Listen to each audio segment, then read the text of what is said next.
নমস্কার বন্ধুরা, আমি সুস্মিতার স্টোরি লাইন চ্যানেলে আপনাদের সবাইকে স্বাগত। আমি একটি প্রজাপতি ডিজাইনের আসন তৈরি করছি। যেই আসনটি তৈরি করার জন্য প্রথমে যে স্ট্রাকচারটি তৈরি করতে হবে, এই যে স্ট্রাকচারটি তৈরি করার জন্য আমি একটি টিউটোরিয়াল ভিডিও দিচ্ছি। এটি প্রজাপতি আসনটি তৈরি করার প্রথম পার্ট। স্ট্রাকচারটি তৈরি করার জন্য ফার্স্টে আমি এই ম্যাটের মাঝ বরাবর 1, 2, 3 তিনটে স্কচ স্টিচের ঘর করে নিয়েছি। তারপর এই দুই দিকে ফাঁকা দিয়ে ওপরের দিকে 4টি এবং এই দিকে 4টি স্কচ স্টিচের ঘর করেছি। তারপর নিচে এখান থেকে 1, 2, 3, 4, 5টি এবং এই দিকেও 1, 2, 3, 4, 5টি স্কচ স্টিচের ঘর করে নিয়েছি। তারপর এখান থেকে 1, 2, 3, 4 4টি স্কচ স্টিচের ঘর করে নিয়েছি। ওপরের দিকে তেমনই এখানে ফাঁকা ছেড়ে আর এই দিকেও ফাঁকা ছেড়ে 1, 2, 3, 4, 5টি এবং এই দিকেও 5টি ঘর করে নিয়েছি। তারপর উপরে একটি ঘর করেছি। এবার পরবর্তী স্টেপে এই দিকে 1, 2, 3, 4, 5, 6, 7 এই দিকে 7টি ঘর করে নিয়েছি এবং এইখানে একটি ঘর করে এই দিকে একটা ঘর ছেড়ে এই দিকে 12টি ঘর করে নিয়েছি। একইভাবে এই দিকেও আমি তাই করব। এবার দেখুন আমার স্ট্রাকচারটি এইরকম হয়েছে। এরপর একটি লাইন ছেড়ে এখানে আমি 10টা ক্রস স্টিচের ঘর করে নিলাম। তারপর আবারও একটি লাইন ছেড়ে এখানে আমি 11টি ক্রস স্টিচের ঘর করে নিলাম। একইভাবে এই দিকেও তাই করব। দেখুন আমি এই দিকেও 10টি এবং এই দিকে একটি ঘর ফাঁকা দিয়ে 11টি ঘর করে নিয়েছি। এরপরে আমি এইটা বানিয়ে নিয়েছি। এটা বানানোর জন্য ফার্স্ট একটা ঘর ফাঁকা রেখে এখান থেকে ফার্স্টে 3টে ঘর, তারপরে একটা ফাঁকা দিয়ে এই দিকে সরে এসে 2টো ঘর, তারপর ফাঁকা দিয়ে সরে এসে 2টো ঘর, আবার 2টো, তারপর সরে এসে একটা, তারপরে এই দিকে সরে এসে একটা একটা করে 10টা ঘর করব। তারপর এখানে আবার 3টে পাশাপাশি, আবার একটা ঘর উপরে উঠে আবার এখানে 3টে পাশাপাশি ঘর করব। এইভাবে একইভাবে এই দিকেও 3টে, 2টো, 2টো, 2টো, তারপর একটা করে 10টা, তারপর আবার 3টে, আবার উপরের ঘরে 3টে, এইরকম ঘর করে নেব।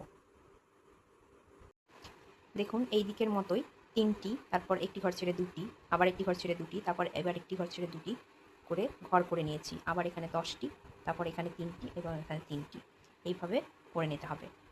এরপর এই লাইনটি করার জন্য ফার্স্টে আমি এখান থেকে শুরু করেছি। দেখো এখানে ফাঁকা যেমন ছিল, এখানে একটি ফাঁকা ঘর রয়েছে। এই ফাঁকা ঘরের পাশ থেকে 1, 2, 3 তিনটে ঘর নিয়েছি। তারপর একটি ঘর বাদ দিয়ে 1, 2, 3 নিচে 3টি ঘর নিয়েছি। তারপর একটি ঘর বাদ দিয়ে 1, 2, 3, 4, 5, 6 6টি ঘর নিয়েছি। 6টি ঘর নেওয়ার পরে এই দিকে পাশে নিচে এসে এই কোনায় একটা ঘর, তারপরে আমার নিচে এসে 1, 2, 3টে ঘর। এইভাবে এই স্ট্রাকচারটি করে নিয়েছি। এই দিকেও সেম একইভাবে করতে হবে। এই দিকেও এই লাইনটি করা হয়ে গেছে। এবার আমি এই ঘরটি এবং এই ঘরটি হলুদ রঙের উল দিয়ে ভরাট করে দিয়েছি। এরপর যেটা করব সেটা হচ্ছে এখানে আরেকটি ঘর করে নেব। এর জন্য এখানে নিচ থেকে 2টো স্টিচের ঘর বাদ দিয়ে তার উপরের ঘরের পাশে একটা ক্রস স্টিচের ঘর করলাম। তারপর এখানে নিচে একটা গ্যাপ দিয়ে পাশে 3টে ক্রস স্টিচের ঘর করলাম। তারপর এখানে একটা বাদ দিয়ে ওপরের দিকে 6টি, 1, 2, 3, 4, 5, 6 6টি ক্রস স্টিচের ঘর করে নিয়েছি। তারপর এখানে 1, 2, 3, 4 এইভাবে কোনাকুনি 4টি ক্রস স্টিচের ঘর করে নিয়েছি। একইভাবে এই দিকে করতে হবে।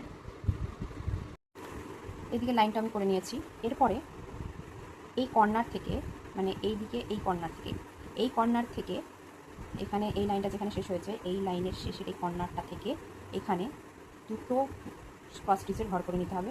তারপরে একটি বাদ দিয়ে ওপরে 2টো ক্রস স্টিচের ঘর, তারপরে সামনে ওপরে বাদ দিয়ে একটি বাদ দিয়ে এই পাশে 2টো উপর নিচে ক্রস স্টিচের ঘর, তারপর এখানে একটি, তারপর আবার এখানে পাশাপাশি 2টি ক্রস স্টিচের ঘর করে নিতে হবে। এইভাবে এখানে এই পোর্শনটি হয়ে যাবে। একইভাবে এই দিকেও করতে হবে। এই দিকে এটা হয়ে গেলে আমি এই পোর্শনটা আর যে পোর্শনটা তৈরি হবে সেই পোর্শনে এই হলুদ উল দিয়ে আবার ভরাট করে নেব। এবারে এই স্ট্রাকচারটি বানানোর জন্য ফার্স্টে এখানে আমি 5টা ক্রস স্টিচের ঘর করে নিলাম।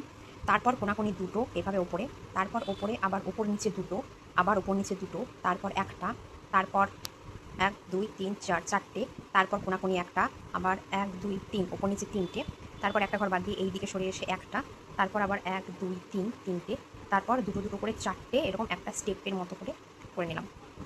তারপর এখান থেকে 1 2 3 4 5 6 7 8, 8টা করার পর এখানে দুটো ঘর, আর এখানে এটা বাদ দিয়ে এখানে আবার দুটো ঘর করে নিলাম।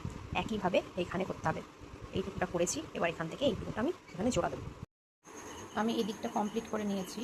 তারপরে এখান থেকে 1 2 3 4, 4 নম্বর ঘর থেকে উপরে কোনাকুনি 7টা ক্রস স্টিচের ঘর করে নিলাম। তারপর 1 2 3, তিনটে ক্রস স্টিচের ঘর পাশাপাশি, তারপর একটা ঘর ছেড়ে আবার ওপরে দুটো ক্রস স্টিচের ঘর পাশাপাশি, আবার ওপরে তিনটে ক্রস স্টিচের ঘর পাশাপাশি, তারপর আবার তিনটে ক্রস স্টিচের ঘর পাশাপাশি করে নিলাম। একই রকমভাবে এই দিকেও করে নিয়েছি।